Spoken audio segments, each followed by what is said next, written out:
This is the first time I think I've said this. I'm going to read something from my second book. What I'm going to read is Catfish Heaven. Sounds kind of fishy. I picked this one up because my sister told me she really liked this one. As Scott said, I'm going to have both of these books for sale. But I will tell you, I hope you buy them both. But the second best of Stan Levco is a lot better than the first best. So if you're only going to buy one, I would suggest buying the second one. And this is Catfish Heaven. Sounds kind of fishy. I wrote this as a result of a Long John Silver's commercial. There's this woman, kind of sexy yet innocent at the same time. She's smiling at me from my TV and telling me in a sweet southern accent that Long John Silver's wants to take my mouth to Catfish Heaven. Before the ad, I didn't even know there was a Catfish Heaven. But I wonder why they want to take my mouth there. Or more importantly, why they think my mouth would want to go there.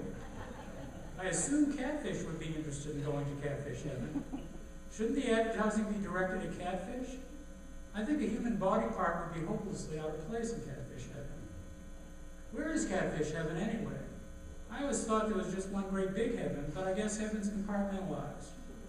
Perhaps Catfish Heaven is right around the bend from Cajun Shrimp Heaven and Red Snapper Heaven. It stands to reason that there's a Catfish Heaven, there must be a Catfish Hell. It's really hard to imagine what terrible misdeed would warrant a catfish being relegated to Catfish Hell. I just know my mouth has no interest in going there. If I let them take my mouth to Catfish Heaven, I wonder what it would do when it arrived. Would there be other human mouths it could talk to? Maybe it would be surrounded by angelic catfish with halos.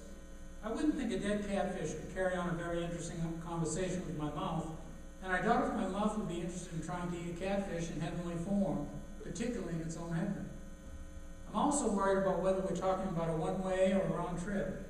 What if my mouth decides to go and there's no way back? Another thing that perplexes me is what's the rest of my body supposed to do when my mouth is living it up in Catfish Heaven? I think I'd be more inclined to encourage the journey if some of the rest of me were allowed to make stops at other heavens. I'm sure my ears would love to spend a few days in rock and roll heaven.